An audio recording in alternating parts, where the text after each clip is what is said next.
In today's video, we're learning how to make our clients love us.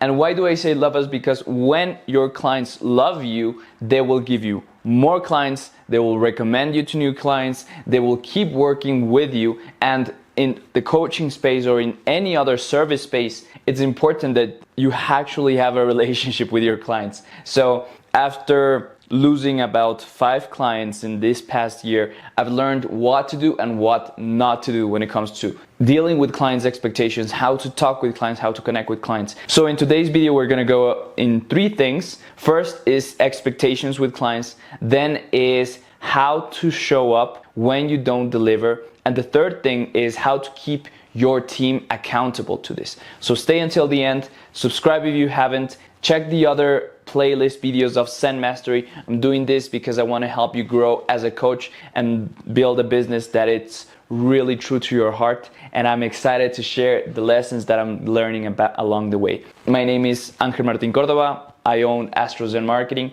and we help coaches grow their social media and become the best coaches that they can be. So when it comes to your clients, it's all about managing expectations. And what is expectations? Expectations are the boundaries in which the agreement operates. It's what they want from you, what they've been promised by you, by your team, by your service. What is the product at the end, or how they are gonna experience at the end of the conversation or their interaction with you. And I've started to understand that expectations make or break your client's relationship. Because when you set good expectations from the beginning, all the journey, even though there's troubles and tribulations, it will be much more in agreement and much more smoother than if you would have expectations that are not constantly met. And this can then go into the relationships, and this can go into any type of relationship you have with others. If you deliver on the expectations, the relationship will thrive. If you don't deliver the expectations, the relationship won't thrive. So how do you can manage your clients' expectations? And this comes through a self-assessment. And I started to understand this the moment that I lost like a really big client. And there are 3 pillars of expectations that you should understand in order for you to become better at managing expectations. So it's understanding what, who, and how. What do I mean by this? What, who, and how? This comes into what's the expectation, who does it apply to, how does it apply to? If I give an example for my own marketing agency, I have expectations of delivering videos, high quality videos, consistently. To who do I share it? Coaches and consultants. And how I do it is I do it every 3 days. And that is a superficial expectation, right? So it's really easy, straightforward. The magic happens when you start identifying what does a high quality video mean. So point A, it would be, for example, grammar, edited correctly, high definition, and also it would be easy to access. So we are breaking down one part of the expectation. Then I go to the coaches. Who am I actually serving? Because coaches and consultants can be really general. What type of coach gets the most amount of benefit for my work? Is it a coach that already has a lot of content, who is able to pay me, who is also flexible with approvals, who has a growth mindset and a long-term vision rather than the need for immediate results? So I would simplify it to be long-term thinker. Okay? How do I deliver this? So I have to first gather the content. So a consistent output, a consistent communication. Also, specific platforms, clear communication from both sides. And this is like the outline of what you would see with working with me. But what is behind this is all of the work that I had to do in understanding and analyzing what was I actually the best at. I could do many things. I could do ads, I could do email marketing, I could do designs, I could do different levels of of coaching and support to the coaches that I work with, right? But I understood that delivering high quality videos was one of the best services that I could deliver. Then I went to the who part. So who, the coaches and consultants, but it was what type of coach and consultant? Because if the person didn't have a lot of content, didn't have money to pay me, was not flexible with approvals, or was wanting the results right away, the problem with that is that I would not meet the expectations. So what happens is I got really clear on who is the person, but they have to deliver on the expectations from my side. So in order for me to deliver expectations on the other side, they have to also be able to deliver my own expectations.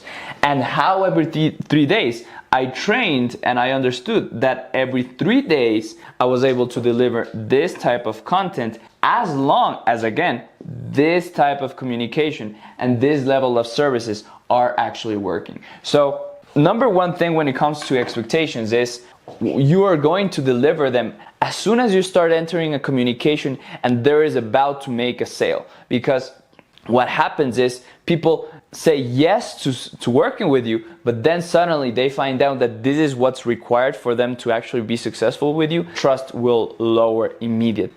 And we'll go to the integrity and the not meeting expectations with the clients just about now. So when we fail at expectations, what happens and how to actually deal with the client? And this is something that actually happened to me just recently again.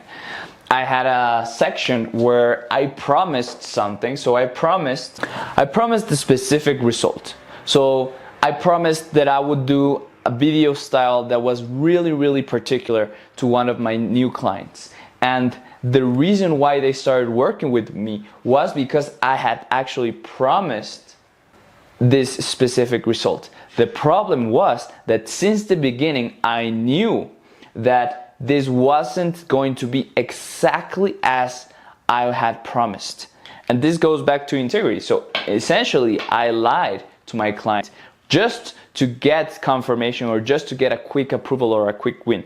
And what happens is that I think, or I assumed that my team was going to deliver. So I assumed that my team was capable of creating that. I assumed my skills were at that level because everyone in my team represents me. So when I say, hey, I can give you this specific result without actually knowing for 100% certainty that my skills were at that level, that is where trust and the expectation is broken. So that is the equation, the negative equation. How do you fail at expectations? You promise a specific result. You assume that your skills are going to be at the level of the result that you're promising, and you don't deliver. So the trust and the expectations are broken completely. And trust is easier to be broken than to be gained. That is the reality of business.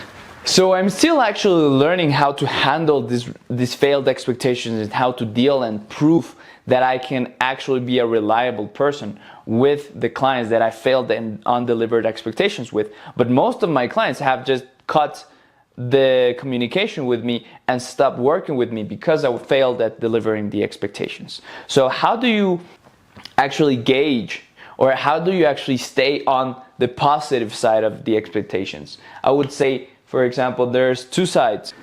Meets. So when a person meets expectations, what are the behaviors that they are actually doing to meet all the expectations? Because we want the person to like us, we normally are rushed. We normally try to over promise and under deliver. So it's actually for you to always have a little more time to deliver what you say you want to deliver. That's number one thing. So correct timelines makes you be in the meet expectations. Then the other one, skills levels. It will be skills being higher than promised. So I promised that I would give you a video, and I promised that it would have subtitles, but then I put music, and then I put more effects, and then I put even more magic into the video. You're gonna be like, oh my God, what is this? I didn't ask for this, but this is awesome. Yes! meets expectations and even surpasses expectations. When the skills are lower than promised, that is actually a shame. That's actually, hey, why there's a grammar error, why there's things that aren't happening as the way it should. So this should be super, super important for you to take. The correct timelines, skills are higher or lower than promised. And this goes back to also team is over prepared versus team is under prepared. And this sounds like obvious, but when you want to deliver new expectations, when you want to connect with new people, these are the things that you have to really take account on. You have to take care of your team and make sure that they are able to deliver even more than what you have. So when you talk about skills, you have to make sure that your team has the correct timelines, has the right skills, even more than what you're currently promising to your clients. How to make sure that your team is accountable to this is there has to be constant training. I would even recommend that they don't take over your work until they are actually better than you in the work and they're able to deliver the quality even higher than you're actually delivering. So I have an example of a video editor that actually is way better than me, is way faster than me, and has much more effects and much more skills than I could ever have for my client. So in one side, I was able to over deliver on the expectations because I was able to have my team over prepared, because I'm actually looking for more people who have more preparation that will take out from this. This works in the short term, but it gives you money once. This is the problem. You can sell all the things that you want, but if you don't meet the expectations, you will only get one sale. This is infinite amounts of money. And people say like, wow, you have to wow your customers. Actually, wowing your customers is being reliable. Actually, wowing your customers is just making sure that you say you were going to do something and actually delivering. So the rule of all of this is how to deal with clients. The basis of it is actually promise them something, deliver on them. That's the meaning of integrity. That's the meaning of having a good business that grows consistently through word of mouth or through ads, whatever sort of medium that you get. The strongest arm is word of mouth, because no one trusts someone else more, or no one trusts the business more than when it comes from another customer and says, hey, that person, I liked working with him, you should do too. And with that, this is the end of the video. Hope you liked it, hope you subscribed, hope you took value from this. I'm making sure that this makes a ton of value, and I hope that you get more insights. Make sure that you comment below what was your biggest takeaway from the expectations, and make sure that you follow and watch the other videos that I've shared before. See you in the next one.